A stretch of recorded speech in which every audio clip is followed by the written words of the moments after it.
Sebastian Gibernau se suponía que iba a ser el hombre que finalmente detendría el reinado de Valentino Rossi. Por un breve momento, parecía ser el único piloto que podía hacerlo. En 2003 y 2004, compitiendo para el equipo Telefónica Movistar Honda, Gibernau acumuló múltiples victorias y luchó constantemente al frente. Era rápido en la clasificación, mentalmente agudo e increíblemente agresivo al frenar, rasgos que lo definían como el boleto dorado de Honda al título. La fábrica lo respaldaba, los patrocinadores lo rodeaban, y tras el repentino retiro de Daijiro Kato, Gibernau fue promovido como el heredero al trono de 500 centímetros cúbicos de Honda. Su temporada 2003 fue fuerte, ganó 4 carreras y terminó segundo en el campeonato detrás de Rossi. Se veía tranquilo, calculador y peligroso. El 2004 comenzó aún más fuerte, con otra victoria en Jerez y una racha dominante en la primera mitad de la temporada. Pero algo cambió en Qatar ese año. Esa carrera destruyó su trayectoria. En Qatar 2004, Rossi fue penalizado antes de la carrera por hacer un burnout en la parrilla, supuestamente limpiando su posición de salida. La queja, presentada por nada menos que el equipo de Gibernau.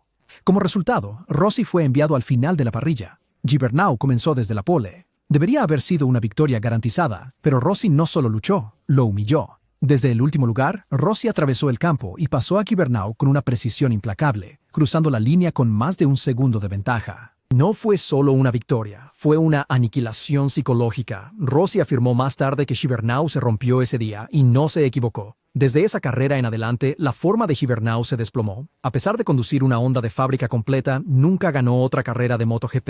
En 2005 se estrelló varias veces mientras lideraba carreras, incluyendo una caída desgarradora en Jerez después de chocar con Rossi en la última vuelta. Su confianza estaba visiblemente destrozada. Su capacidad de tomar decisiones bajo presión desapareció. Parecía un piloto completamente diferente. Para el año 2006, estaba fuera del podio y sin un asiento de fábrica. Ducati lo contrató, pero nunca se adaptó. Los resultados empeoraron. Las lesiones se acumularon. Los patrocinadores perdieron interés. Gibernau se retiró silenciosamente de MotoGP al final de la temporada. En 2009, intentó un regreso extraño con el equipo Grupo Francisco Hernando Ducati. Fue de corta duración e inútil. La moto no era competitiva. El equipo se disolvió a mitad de temporada y el regreso de Gibernau terminó en silencio. Se retiró con 9 victorias en MotoGP y 13 poles. Pero más importante aún, se convirtió en un caso de estudio de cómo el aspirante al título podría desmoronarse completamente mental, emocional y profesionalmente después de una derrota decisiva. Ben Spies. Ben Spies llegó a MotoGP con credenciales del mundo real, un campeón de Superbike, un asesino de comodines y uno de los pilotos estadounidenses más promocionados desde Nicky Hayden. Cuando Yamaha le dio un puesto en el equipo de fábrica en 2011, las expectativas eran altísimas y al principio cumplió. Era agresivo, intrépido y poseía un estilo de conducción singularmente musculoso que castigaba el neumático trasero,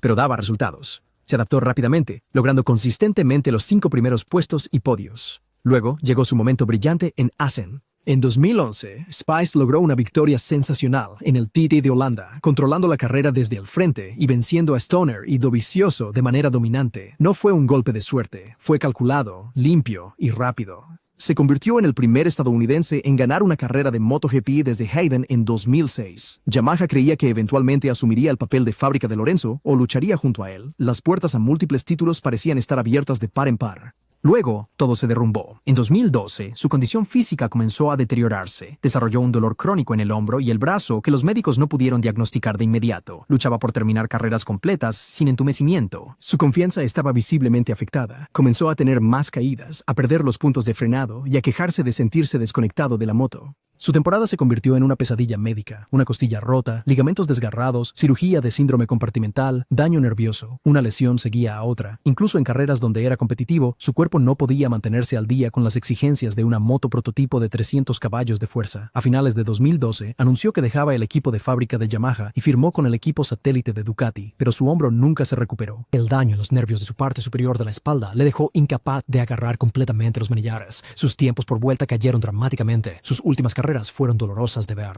En 2013, después de solo 2 apariciones, Spies se retiró de MotoGP. No hubo gira de despedida, no hubo alboroto mediático, simplemente dejó el deporte, roto no mentalmente, sino físicamente. Spies nunca fue derrotado por la competencia. Fue derrotado por la biología. Marco Melandri. Marco Melandri era la próxima gran promesa de Italia antes de que alguien supiera quién era Jorge Lorenzo. Ganó el Campeonato del Mundo de 250 centímetros cúbicos en 2002 y fue aclamado como el segundo niño prodigio del país detrás de Rossi. Tenía encanto, estilo y una técnica de conducción hecha para MotoGP.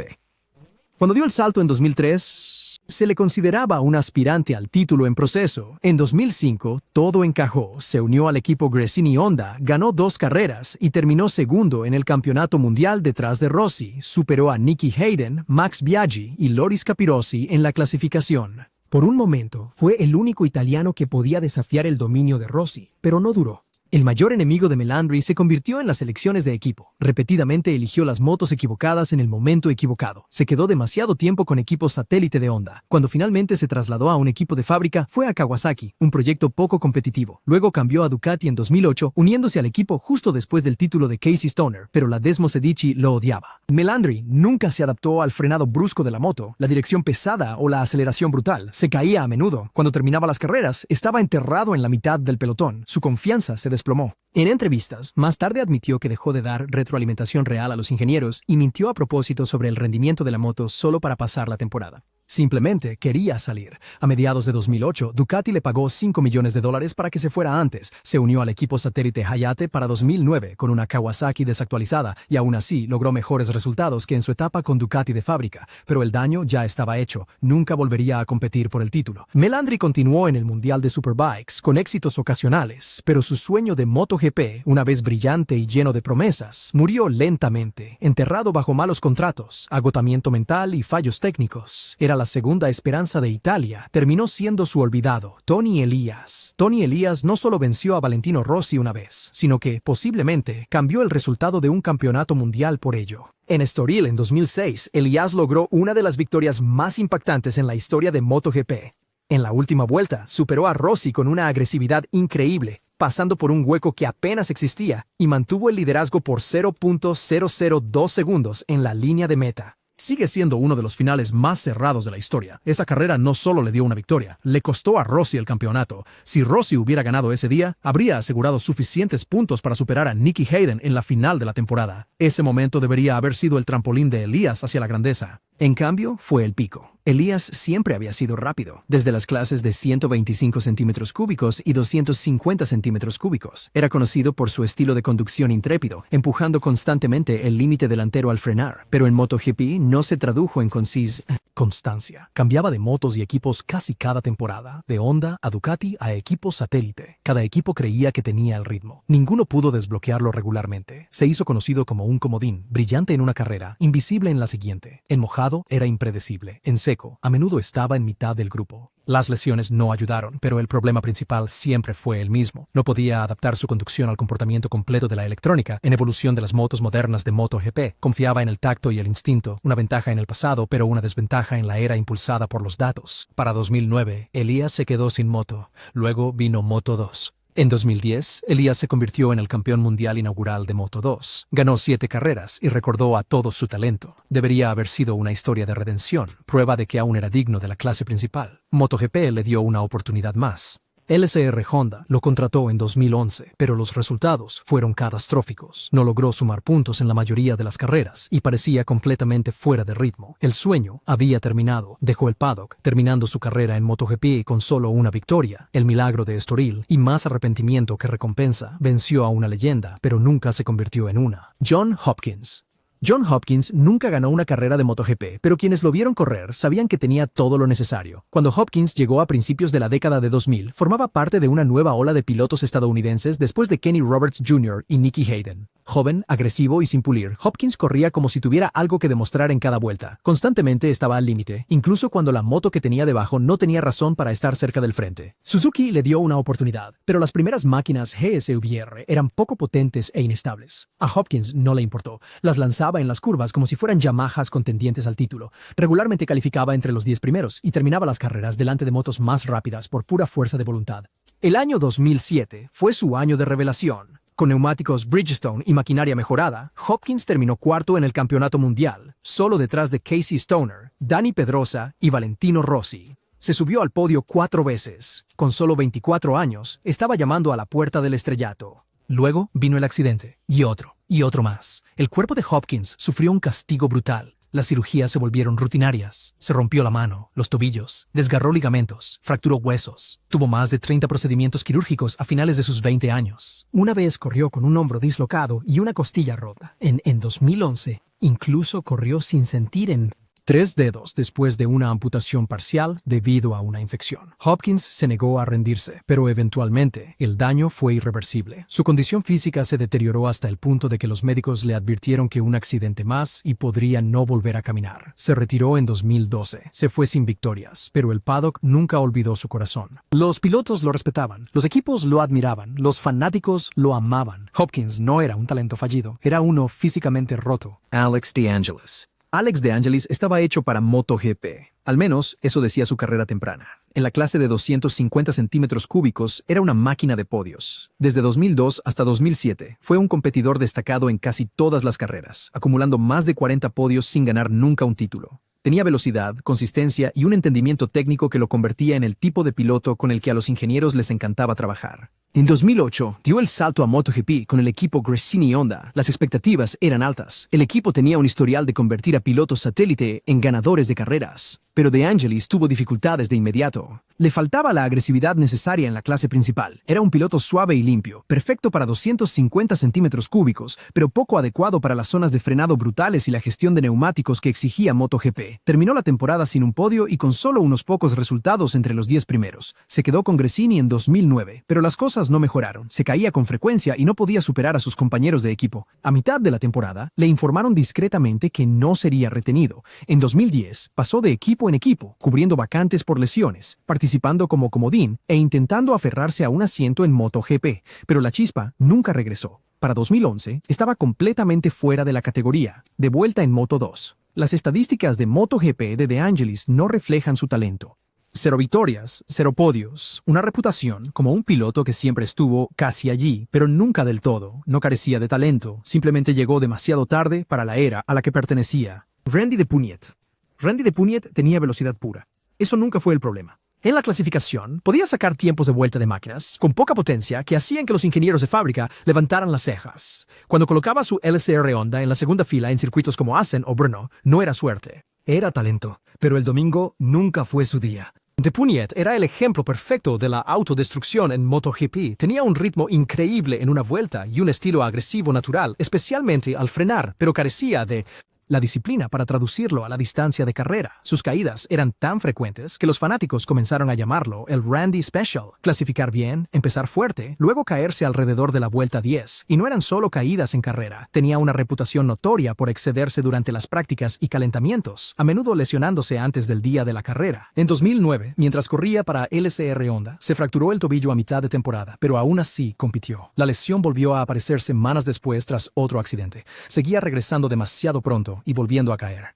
¿Era un ciclo? ¿La peor parte?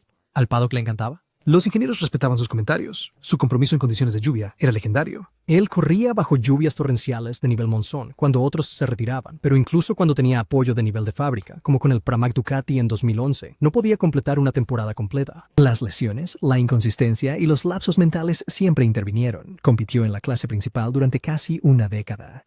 0 victorias, 0 podios, más de 100 inicios de carrera y docenas de abandonos. A Randy no le faltaba talento, le faltaba control. Shinya Nakano. Shinya Nakano era la esperanza silenciosa de Japón. Nunca buscó atención, nunca jugó a la política y rara vez fue noticia. Pero a principios de la década de 2000, la gente dentro del paddock creía en silencio que podría ser el próximo gran campeón de MotoGP de Japón. Su estilo de conducción era quirúrgicamente suave.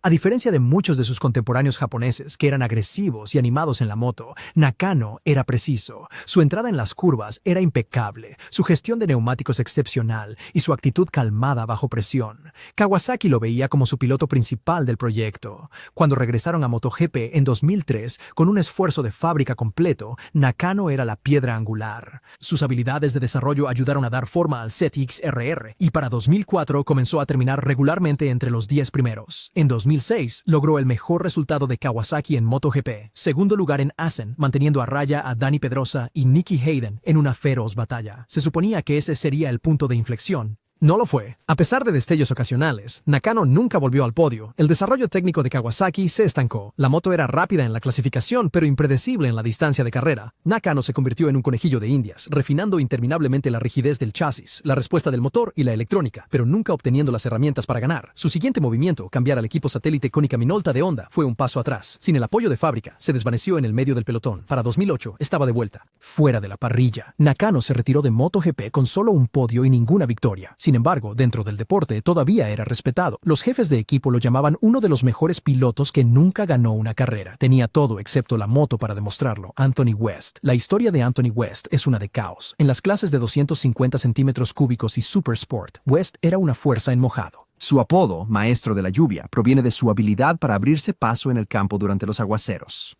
En 2003, montando una Aprilia con poca potencia en Assen, subió del 17º al segundo lugar en una carrera de condiciones mixtas, una actuación que llamó la atención de todos. En 2007, finalmente se le dio su oportunidad en MotoGP. Kawasaki lo llamó a mitad de temporada para reemplazar a Olivier Jacques. West fue rápido desde el principio, terminando en los puntos e impresionando de inmediato con su compromiso, pero el impulso nunca duró. Luchaba con la configuración en seco, era errático con el acelerador, y el aspecto mental del deporte parecía desgastarlo más rápido que a cualquier otro. West cambiaba de equipo constantemente, de Kawasaki a MZ, de MotoGP a Moto2, a Supersport, de vuelta a Moto2. Parecía que estaba en todas partes, pero nunca se asentaba. Luego vinieron los escándalos de dopaje. En 2012, falló una prueba de drogas por metilhexanamina, un estimulante ilegal. Afirmó que provenía de una bebida energética. Fue sancionado retroactivamente y varios de sus resultados en carreras fueron anulados. Eso fue solo el comienzo. En 2018, mientras competía en la categoría Supersport 600, West falló otra prueba de dopaje, esta vez por sustancias prohibidas que llevaron a una suspensión de 2 años de los eventos sancionados por la FIM. A los 37 años, eso esencialmente terminó su carrera.